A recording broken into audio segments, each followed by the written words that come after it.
Oma tam jani tam nang kire kire nang hormonak mau kire khna na nang thina da kire o nang mata hemerok na kire na soitana buda kire tam o ta khukrok na buda nang kire kirina na khibna na nang musung hake khna di nini bagi ko kaha ma thaisa tongo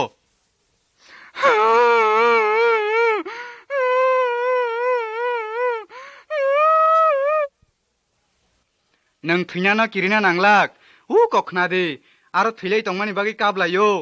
nini bagi ani thani ko kaha ma thaisa tongo jisu kristo nini bagi thikya hake bo kthini hani kifilei phaikya botabu kthang tongo nongnini sumsok yakaroi bono poito khlaike bonono chukhaotlangnai ang sio nang hormanak no kirijago jisu phayei amnak phlai tongnai hao nono thangna nangya khlaina bagoi theifaikya kaitor sao bini buslana mo thangnai sa hnoi gosiarok jotono aroma thangnai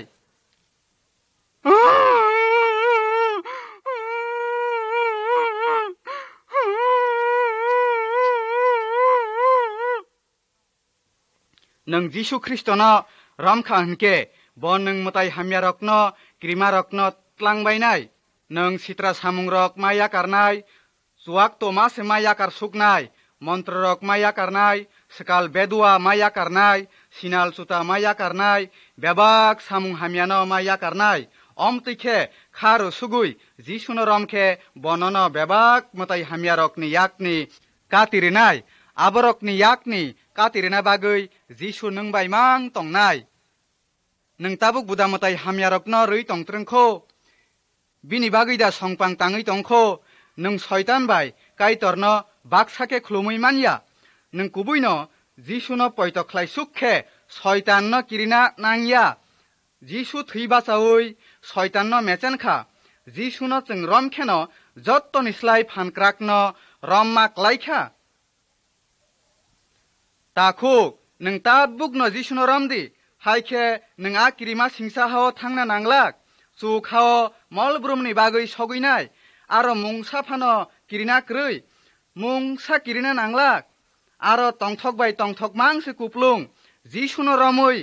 nang a tongthokni hao thangna musung yadiba Hatay bukrang pragi kalbari hatayo beray kay ay tatimani hatayo anitang kay salam tanonok nay ang haniwan na kama ang tagnay pagsang makombar na ang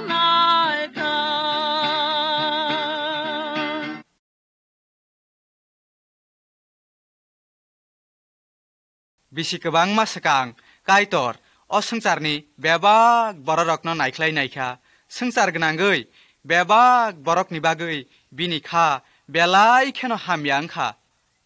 bonuk kha borokni bkha bobai belai kheno hasal kha bo saiman kha borokni khani wan sukma belai kheno kirima singsa borokni bkha katsui sumsok baimang kuplung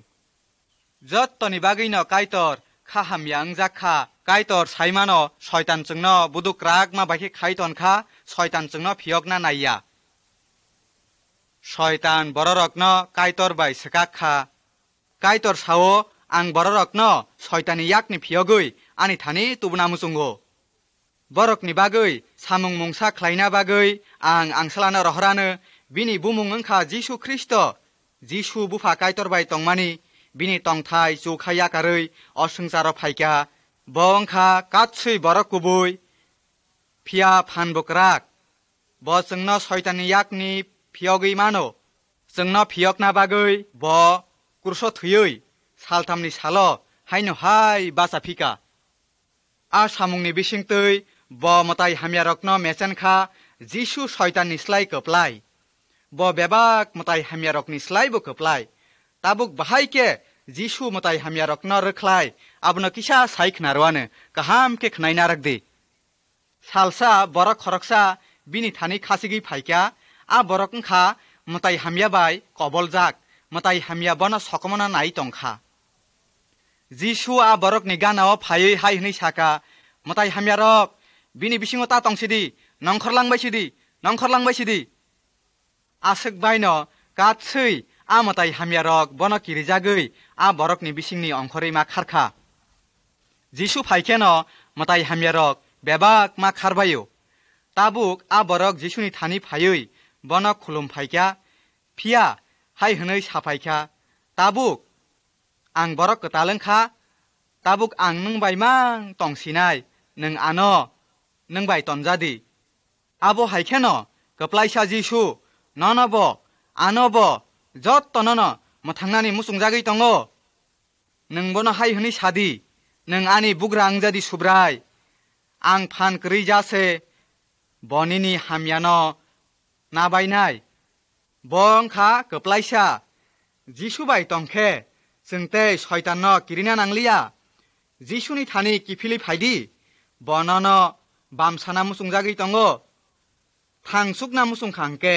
जों बनो पयतो मासेमा ख्लायताय क्लायो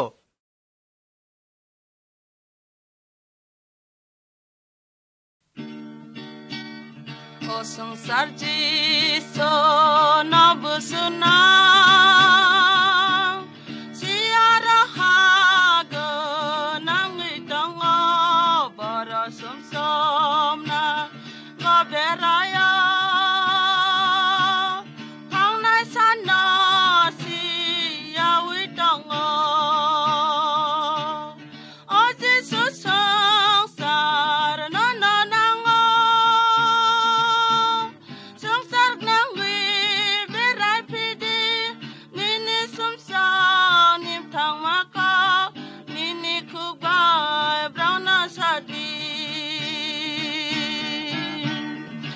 Jisu sengsar nono nango Debak sumsa sengsar pungkha sengsar tong thok dai khamai mani Didat sengsar na kabal kha O Jisu sengsar nono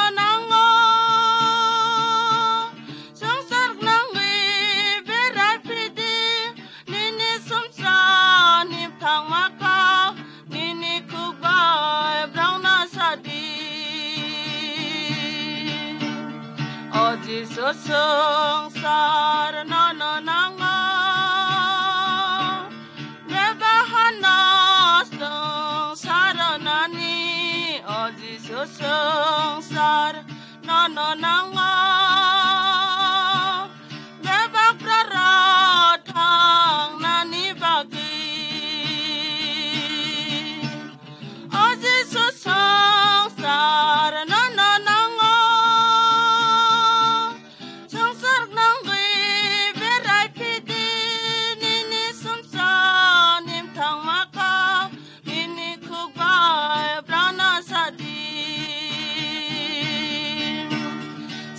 Kristen hinai rap singaba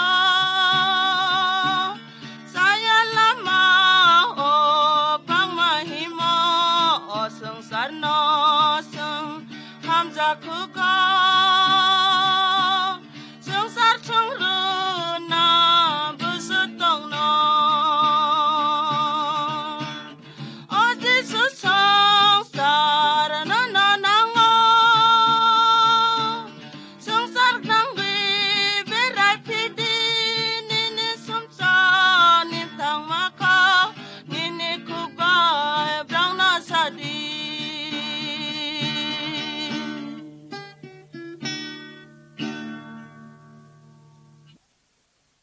असंसारो जिसु ख्रिस्टनो चिनि बुसुक सामुं नाङै दं चिनि बररक ताबुक बो साइमानिया जिसु ख्रिस्टनो चिनि बेबाक बररक रमया हंके चिनि असंसारनो नायथक ख्लाय जों तिसाइमानग्लाक जों चिनि अहानो चिनि बररकनो तैबो काहाम खेती साना हंकाय जों जतनो जिसु ख्रिस्टनो थांनायसा हनै रमना नांनाय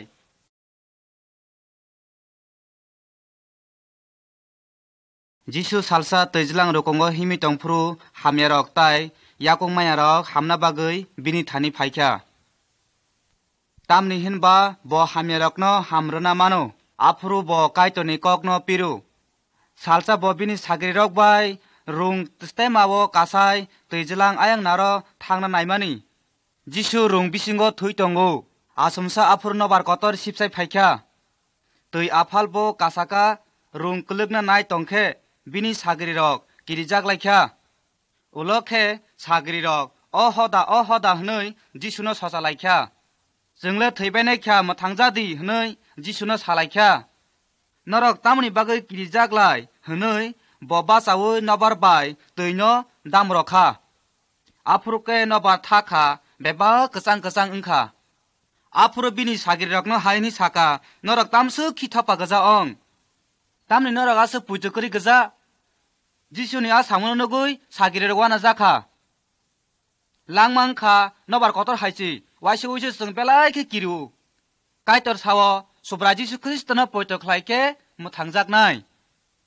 ब जोंनो समचकनि मोथांनाय ताइ चिनि खावो ब खाकचां मारनाय नों बबाय मोथांदों दा मुसु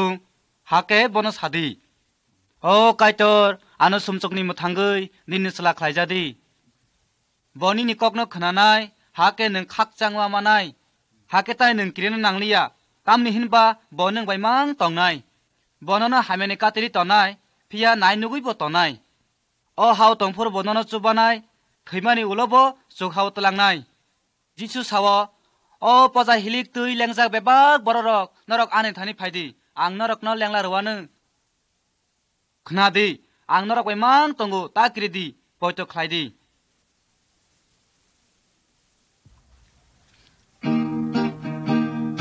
Kalpari hatay abotoy mani tay naharkan sumsati kong nay bukra jisono wana baydugo bonoram tongo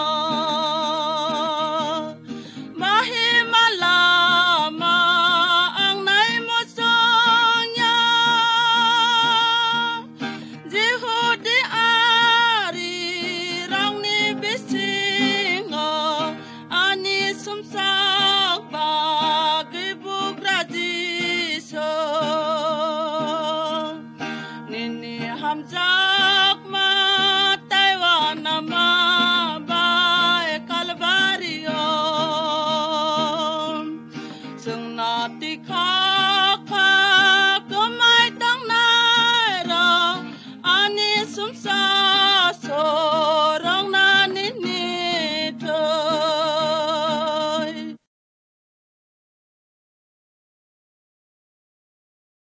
तखिराय नों बायबा बेलायखेनो मालाया बालो खाबला नो बाहाय गाहाम करंगा तं इस दादा ता सासिदि ताकलाय बेलाय खेनो मानजाक लाखे बाहाय ता मासो गं लायखाबा चिनि नगो बरक थुगै न हामिया मां क्लाय लाख्या हामिया खरकसां खेनो ताय खरकसा सलो आबा हाके बेबां न मानजाक बायख्या नों मताय आतायरंनो तैत्रं तंखनाता तैतामो दादा जों आगे गोबां मा मतायनो तुयो ताबक बियाल क्लायमा बाय किसासे तुय तंसिउ दादा नों आनो किसा लामा फुनु गोरोग्रा सिदे मताय हामियारक जोंनो काहाम खलायनो नाया मताय रना नांगिया द फावसे हाबना मोसंसिवो आं फायं आं सिवो और काइसाले आप्ति मानजाय यारकबो तंगो आ मताय तियारक साबो आनि किसा साय खनार जादि आंनो अक कुबिनो सावो बरक खा जिसुनि बररक साना थांके बरक मताय हामियारक बाय मुंसा गोदा गर्म करै मताय हामियारक बाय जतन मानजाक बायो बरके बाहाय मानजाक यां आबा हायं न तामं यांनाय बुइ बरकनो जिसुनि दफा हनो तामखे आबो बरक खरकसानो तुइसे आ दफांखा जिसुनो पयत खलायनाय रक बुइ हायजों मानजाक फानो किरिना नांगिया तामनि होनबा जिसु जोंनो चुबाना हनै कग रेखा ब मताय हामियारकनि साय कप्लाय ब शयताननि सायबो कप्लाय हायखे नों जिसुनि दफावसो हाबथाय आंलाय बिनि लामा साइसे मानिया बाहायके बिनि दफाव हाबनाय आबो किसा साइ खोनार जादि ताबुक आं सामानिया बरकखा ब संसारनि बरक सिमिया बंखा चुखानिबो बरक फिया काइतरनिबो बुस्ला दादा आबो हायदा हाके किसा काहाम के बिनि कगनो साइ खोनार जादि फिया बाहायके बन माननाय आबो साजादि हामिया क्लाइमारक तै बरक मा थैमारकखा आबो मताइ हामियानि बखरक शयताननि सामुंसे आबुनि बागै ब बुस्लानो मा रहरसियो ब संसारो फायै सामुं पाइना बागै मा थैक्या ब थैयाके बिनि सामुं पाइग्ला खामुन ब थैयै सालतामनि सालखेनो थाङै बासा फिका ब मताइ हामिरकनि बखरक शयताननि फान्न मेसेन सुगै रेखा बन पयत ख्लाइनाय रकनि बागैसे ब आबो मा ख्लाइसियो ताबुक जिसुनो पयत ख्लाइनाय बरक मताइ हामिरकनि सेलें ओंना नांलिया तामनि हिमबा जिसु बरक न बिनि दफाव दुलखा बन पयत ख्लाइनाय रक बिनि बरक अंगो तै बिनि दफाव हाबो नों दफा स्लाइसुक ना मुसुंखांके जिसुनि दफाव हाबदि बिनि दफाव हाबखे नों मथांजाक सुकनाय ताइ मताइ हामिरकनो बोरना नांलाक किरिना निबो नांलाक दा कत अम्बा बेलाय काहामसे ब्लो कतर कुंनो सिरम खानके ताइ तामना किरिसिनाय आंबा ताबुंनो लाहाके न ख्रिस्टानो से हाबसिनाय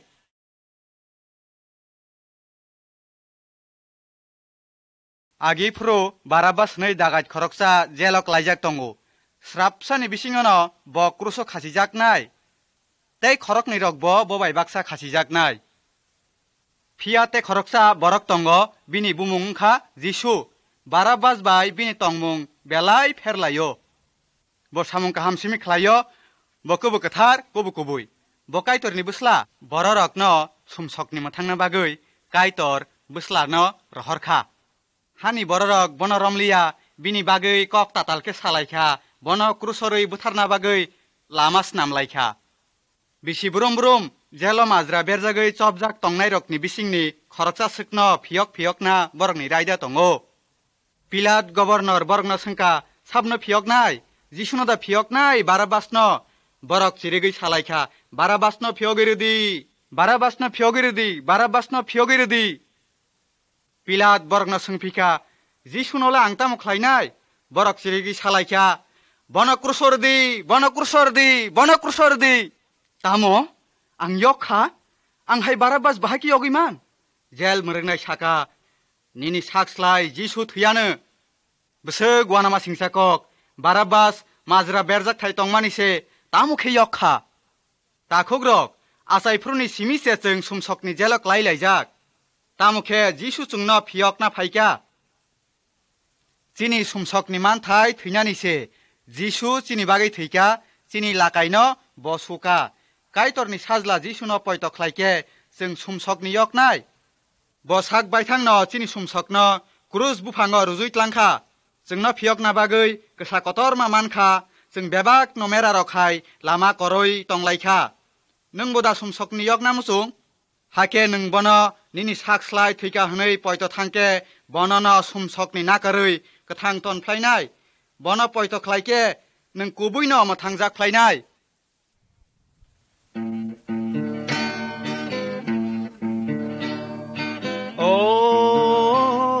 Kalvari hatayo bograne te yarmao ane polate to ko jangnai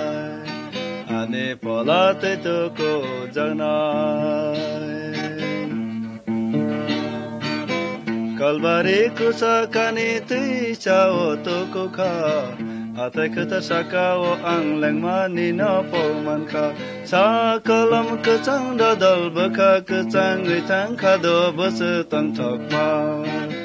Hai di ba bayarak Sembut kalai na yang bayaram lai Hai di ba bayarak Sembut kalai na yang bayaram lai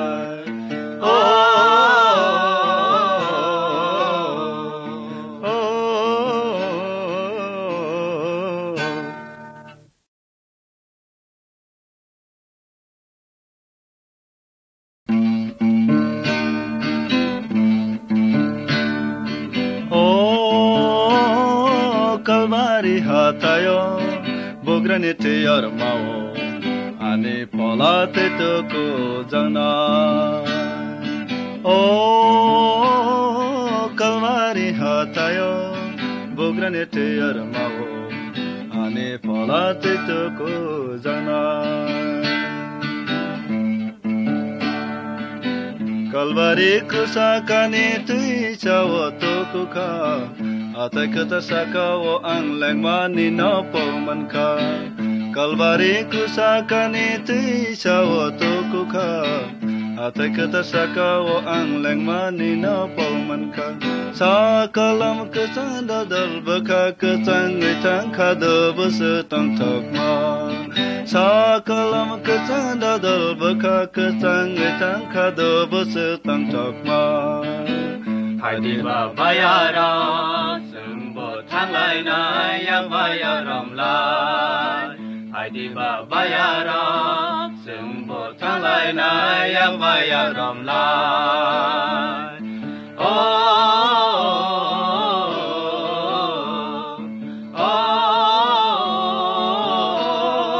kalvari hatayo bograni teyar mao ane polate toko jana o kalvari hatayo bograni teyar mao ane polate toko jana aroni kumpoi bubar ki awe matom kha ani pola matom sowe bari kak chanja ka aroni kumpoi bubar ki awe matom kha ani pola matom sowe bari kak chanja ka mai ko hamte mani baya baya malai mani besetang takma mai ko hamte mani baya baya malai mani besetang takma Hadi babayara sembo thanglai na yang bayaram lai Hadi babayara sembo thanglai na yang bayaram lai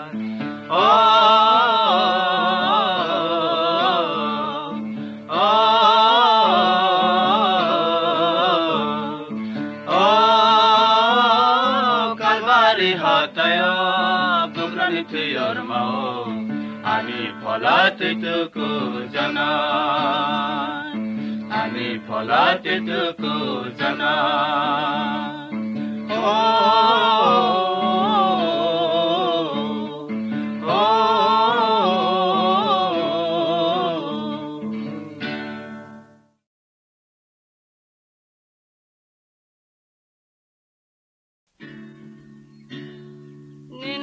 Maka hamke naidi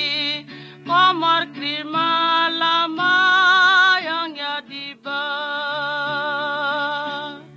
kosto krima singsa osagyasni nini lama ka hamke naidi anung baratang kha anung yang thang nai nini lama ka hamki naidi nasle malama no krishna balui nin bukra thang mao rup thari thang nai dam thang nai sano nini lama ka hamki naidi anung baro tang kha anung biyang thang nai nini lama ka hamki naidi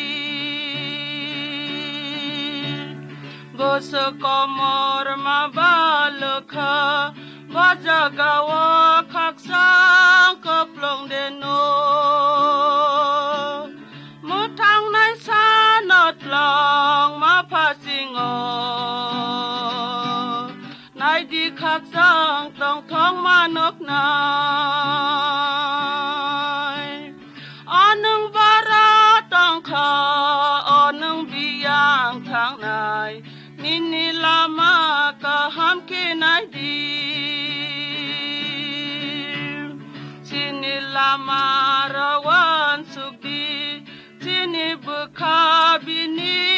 pasing pyok di kalbari pasingo ya prisedi arawam thang na sana nok nai anung bara tong kha anung biang thang nai nini lama ka ham ki nai di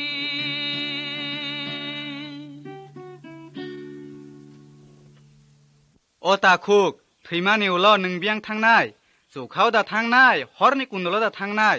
nung thiyasni jishunoramya hnke nini phola satok jaknai ta khuk nung tabuk bolamo himi tong wan sugui nai di tabuk lama kubuiti himya hnke nung kaitor bai busthumui yagul sujaknai nung tabuk no jishuni lamao himna khlaidi haike nung mathangjaknai ta khuk nung mathangjakna hnke kaitor no hai hnoi suriui sandi o kaitor ang himmani lama belai saya ani bokha sumsok baimang kuplung nung ano khairok jadi nung ano mathang jadi nung simise lama kubui nini lama kubui tei himna bagui ano chuba jadi Jisu Kristoni mungui sano amen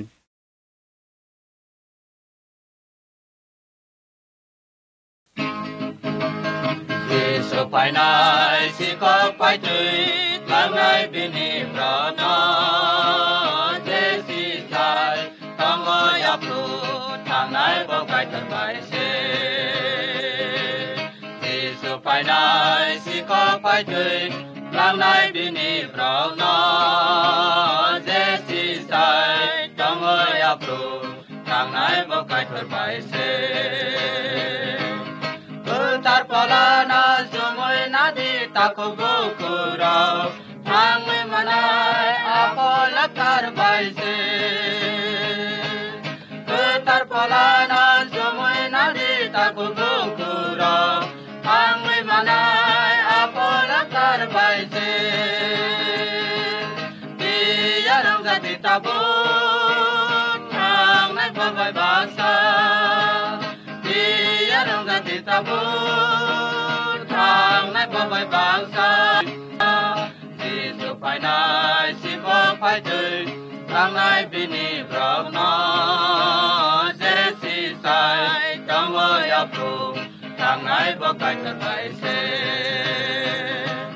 Tena pola no sumui tamo tong bo no sago Kibir sidi atena pola tabu Tena pola no sumui tamo tong bo no sago Kibir sidi atena pola tabu Tate pola no sumdi Kaitar pola rohma Tate pola no sumdi Kaitar pola rohma Jisu pai nai si ko pai tui Thang nai bini brok no Jesi sai tango ya pru Thang nai bo kai tar bai se Thang nai bo kai tar bai se O hani bororok khanadi somo kaitor smai tangmano bo phaiphinai sikok phaitui I songsaro bini bororok no tlangnani bagui je sisai tongnai rok no abutui bororok le thangnai kaitor baise abuni bagui o songsarni takhuk bukhuk rok norok ba sisai do tongkha hake sichung le thangnai kaitor baise I kokno norok ba poito do khlai chungle jotono kaithorni borok kaitor smai tangkha phaiphinai hinui abuni bagui chung jotono kaitor smai tangmano poito khlai thai klaio hake sichung sisai tongoi thangui mannai kaitor bai chuk hawo Jisu pai nai si ko pai tui lang nai bini brok no Jesi sai tang wo ya pru thang nai bo kai tar bai se Jisu pai nai si ko pai tui lang nai bini brok no Jesi sai tang wo ya pru thang nai bo kai tar bai se Thang nai bo kai tar bai se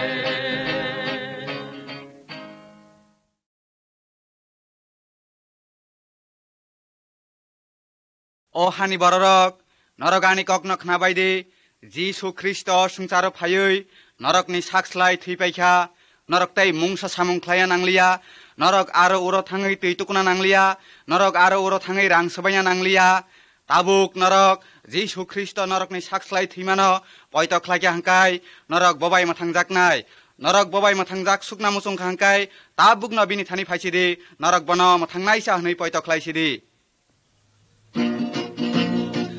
Pura brorok jotok nadi mukti ni kona Sum so seleng angui sengli tamanya tona Jisu na sumani klai le mukta ang nai su Sisa di brisai rao jata Hindim thang sidi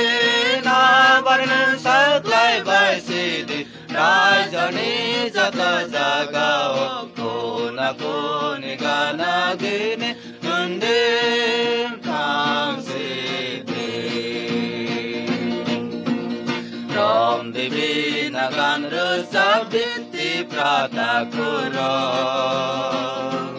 Yak bayaram layui hindi sukha puriwa Gongga thanggai titu kui mukti mayasu Sum saklai suwi manai Jisu ni tui sena barnung saklai bai sidi Rajani jata jagao Kuna kuni gana gini Nandim tang sidi Kaya kasih pasan mukti mukti rui Maria Kulu mo bui bono baksa boli rui se Mukti lekri boli rui holang kulu mo Disuru nai sung no mukti Trong di berkawana Barnun saklai bai sidi Rajani jata jagao Kuna kuni kana gini Nundip tang sidi Sumui pai ki Jisu ni palko bolui pai ka Daya hawa bini zaidan sung lek nai tango Harung hatai balang beba sisai pai bai ka Dakin luta salta salta Uno Jisu jai na banan saklai bai sidi Rajani jata jagao Kuna kuni kana gini Undim tang sidi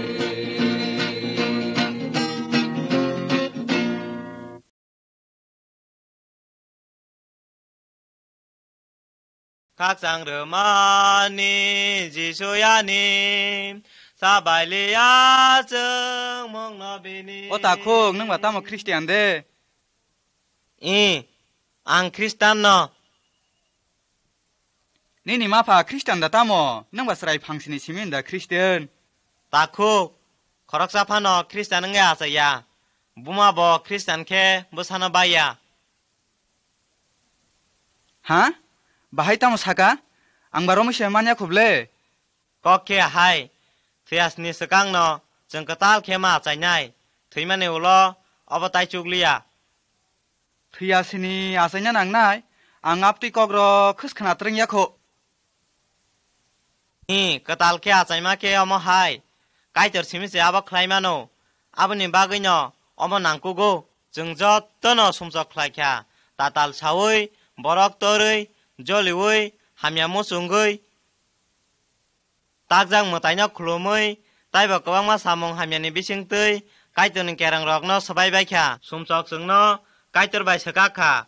abani bagai kaitorni phola chini thani phaikese jeng achai katal wngmano O ta khuk ang okokrokno belai kheno hamjakha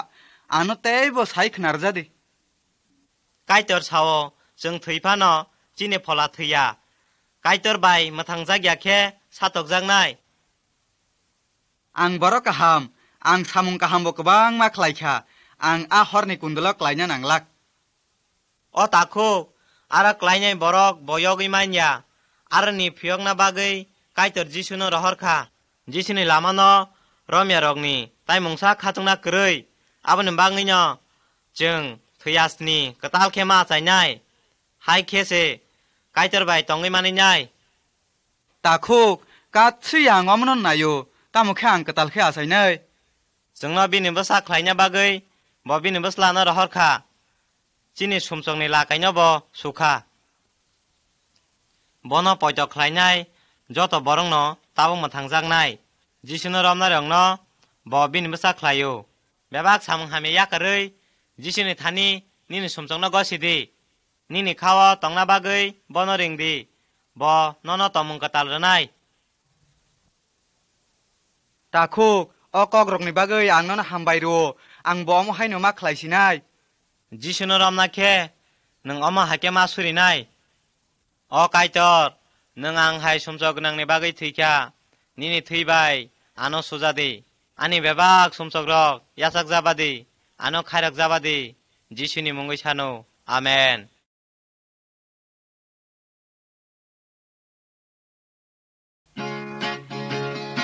Jisu thani ang thangnai pohara bini thani ang thangnai bini pohara sumni khoma ang manai pohara jata samsung ang karnai bini pohara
takhuk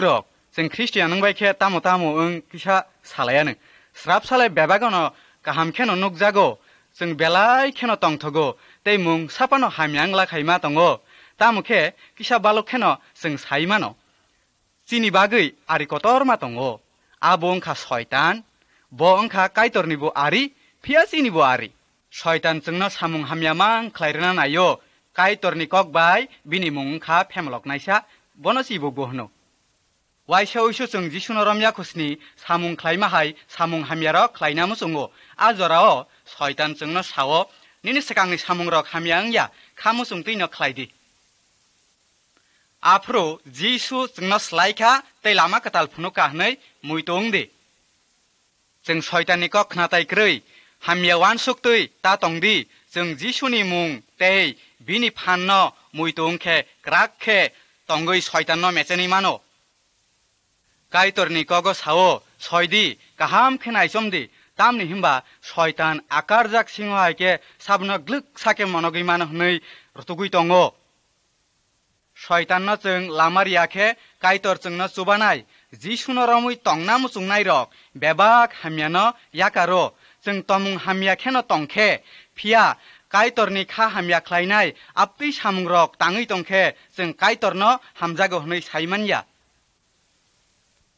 tamokhe जों borok hamyase hnei gosikhe bo chungno kufur khlai suimano baksa kaitorni kok khnaphano daktino pokjago kaitorni kokno wansugyaoi borok sak musungtise wansugo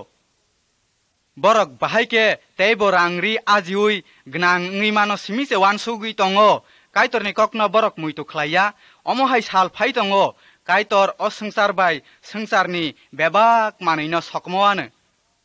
tamokhe kubui khe kaitorno hamjaknai tei bini kok khnanai rok chukhao kaitor bai tonginai belok jakphru tektonangphru tawanadi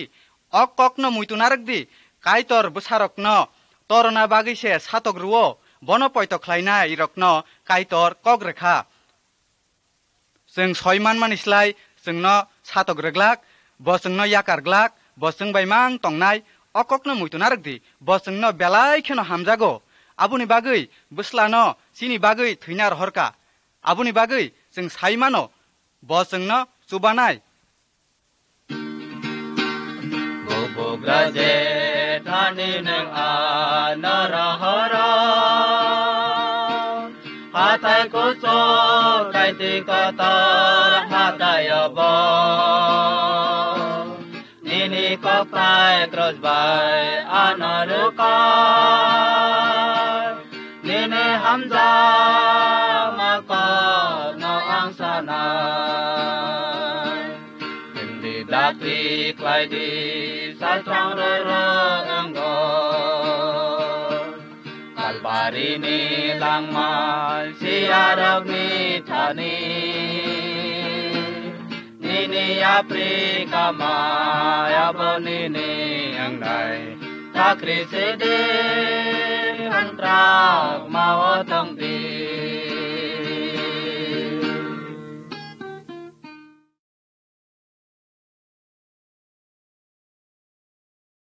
kharak sasek barak जिसुना मा थांनाय सानै गसिखे bo samung kaham khlaikha ajorano bini bebak sumsok nakarjago kaitorni pholabo afruno bobai tongphayo bo kaitorni busango kaitor bo bini phango kaitorni busangkhe samung bo khlaitai tongo जों bono poito khlaimang no tongthai tei bono hamjagimang no ma tongthai जिसुनो रहरमानि बिसिंतिसे काइटरनि हामजाकमा सिजागो जों हामयाक्लाय तंफ्रुबो टेक्टमानि तंफ्रुबो काइटर जोंनो खायरगो जिसुनो कुथुइनि मथांगै बबिनि फानक्राकनो फुनुखा शयतान जोंनो सामुं हामयाक्लायरना नायफ्रुबो ब जोंनो सामुं काहाम ख्लायना बागै सुबाय दङो काइटर दागिखा जों किसिंजों मा सेमा हामजागलायथाय जों काइटरनि आरिङै तंफ्रुबो ब जोंनो हामजागो जोंबो बहाय नों थाय जों बुइनावबो मा हामजाक थाय काइटरनि हामजाक मा चिनि खाव तंखे सिमिसे जों आबो हायके हामजागलाय मानो जों जिसुनि कक तै बिनि हामजाक मा कक न मा पिरथाय काइटर बसारक न काहाम खेन नायो नुगो आबोनि बागै जों बिनि कक मा खना थाय आबो हायके तंना बागै bo chungno chubanai bo chini kha tongthogronai bo chungbai mang tongnai bo chungbai kok salaina musungjago srapsani bagui salo waisa uisu phano bebak samung yakarei bobai kok salai thai nango nangkhanke bono chubajadi hini saimano waisa uisu jeng kaitorni kok khnayangui mano tei afrukhe chini kha tongthoglak afrut jeng o kok sathai kaitor ani apha ang samung hamya khlaikha angno nakarjadi samung hamya khlaya tuikhe ano chubajadi nang kaitorni bwsada nini sumsokda nakarjakha ongya khe tabukno jisuno poito khlaidi abuni bagui bono sadi ano nakarjadi ani bebak sumsok yachakjadi samung kaham khlaina bagui chubajadi ano nini bwsa khlaijadi jisuni mungui sano amen Hindi hindi him kaita no hamjang ero hindi hindi him paita thana bebang no yakala si tatal wansuma kulai tatang di noko kiwi kulai tatang di kala naka kasam somai khabar thanga asungsar nasre walai kaile pure sungsar enga hangsaja kala naka kasam somai khabar thanga asungsar nasre walai kaile pure sungsar enga hangsaja redi kawa pansi sama menang mau tai datang ni redi kawa pansi sama menang mau tai datang ni hindi hindi him kaita na hamjang nai ro hindi hindi him kaita tanai bebang no yakala ti tatal wansuma kulai datang ni noko kiwi kulai datang ni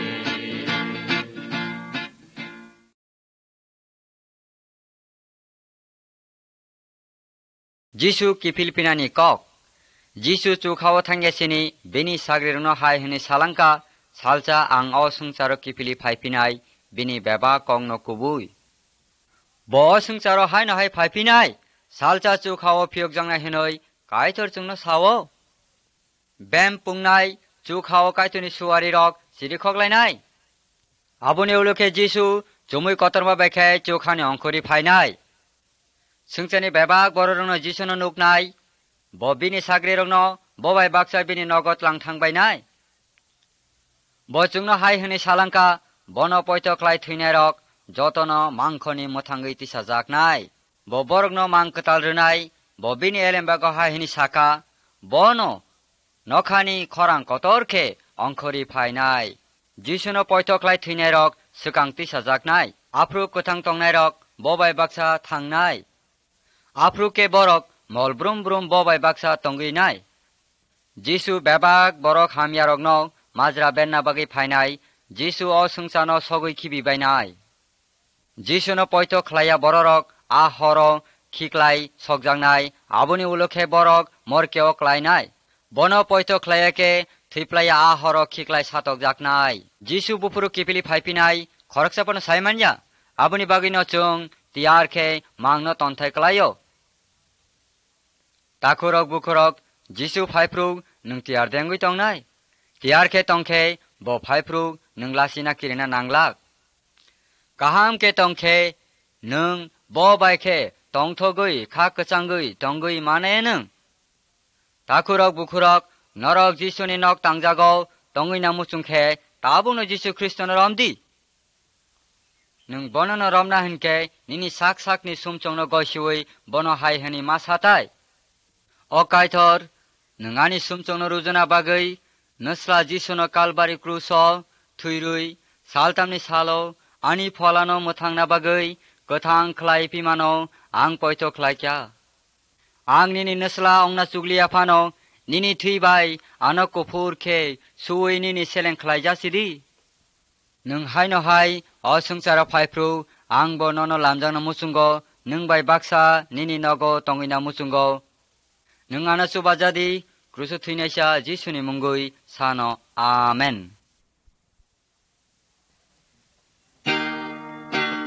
Sele song chang ne chang bai pro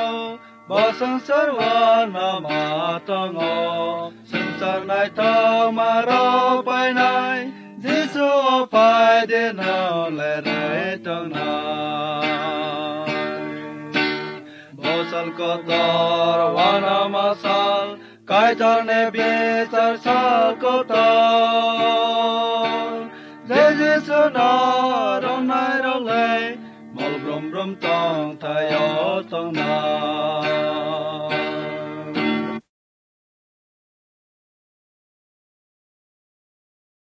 Borok khoroksani busla song khorok nei tongmani salsa busla kusu bufano haihni sakha apha ani manthai sampoti no anuri paisidi hake bufa busarokno bantake rekha kisa sallai kheno busla kusu bini tongkrui bebak phalbayui buini hawo thangi paikha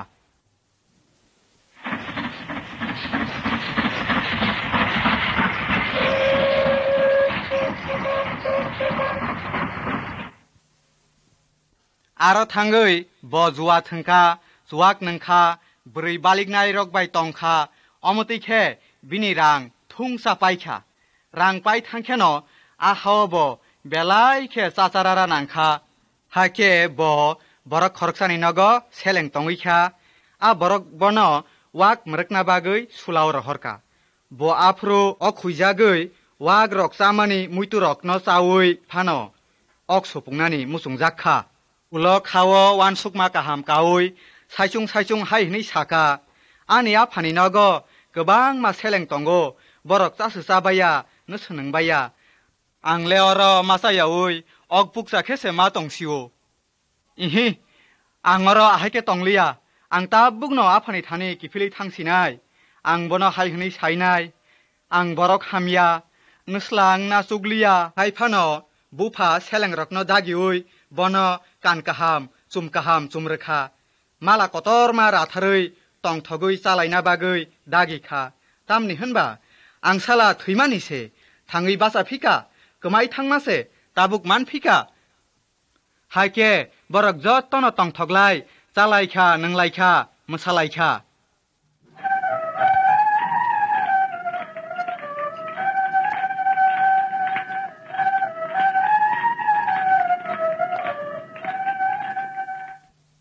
O kothomake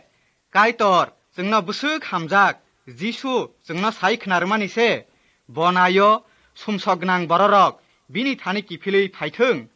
jeng ongkha a busak manai hai jeng jottono sakni tongthoktui tonglaikha sumsognang phano kaitor jengno hamjago a kok khnaya busla kifili phaikheno bufabono yasak sokha abo haikheno kaitor bosungno bini thani kifilka hangkai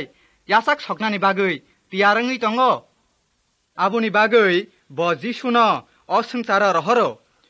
Jisu chini sumsokni bagui kruso ma thuikya bo chini lakaino subaikha chini phola thuinani yakni yokha jeng sumsok yakarui tabuk Jisuni thani kifil thai chini khawo sumsok tongmabai chini kha hamyango jeng kaitorno haihni sathai o kaitor ang sumsognang ani bagui Jisu thuika hnoi ang poito khlaika Jisuni mungui ano yakarjadi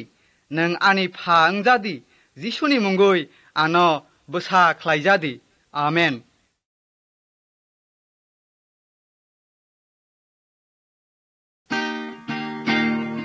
ang basawi apani thani thangnai se ani basang manatongkha ano hamjak nai sale chung sarakrika apa badele ang nugya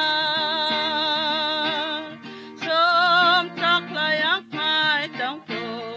mahamatang manya haki pilih tuk tongkai bo ano hamjago apani naga jisurari tongbayo manayawe tongwe mano maya kuyi abuk saklai deyang kinai tang makang mal hayang matong som saklayang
borok khoroksani mera rasa tongmani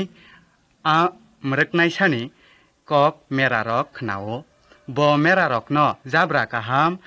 tei tui kesang tongthani tlangmani a mreknai sa belai borok kaham bo phan bo ganang bakhabu kotor salsa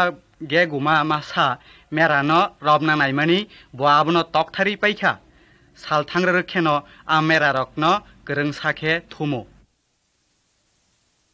bo lama kaham tikhe mera rok no horo nogo tubui phaikha tamukhe mera busamasa lama koroi nogo soguilia mreknai sa bebak mera da tongbai sukhnei lekhai naikheno masa kmaka hnei saimankha logi logi no a mreknai sa rutuknani nongkhorka doi himtutui hor mnak ma kesang mao bo mera no ringkha ulokhe a mera kmanai ni khorang khnakha a khorang no rugui bo a mera busano goirango holongthayo kesebjak manikha bo mera no phair kungokhe boksai nogotlangkha bebak bororok no a mera kmanai haimang borok sak sakni lamati himlaikha borok sayamnak mau kamakha borok sumsokni khuyok kasabaikha jisungkha mera mreknai kaham jisu kamanai rokno rutugui mathangna bagise phayo bo thima baise chini sumsokago jisu chini bagai thina khasongkha जों थैना नांमाओ bo gosikha tamokhe bo kthimang ngui tonglia bo thangui basafika bo tabu kathang tongo bo angkha जोंनो ringnai a mera mreknai kahamsa bo hamjagui ringmano nang khnanai da nang hai hnei bono sadi ang oroso subrai jisu ang nonono poito khlaisinai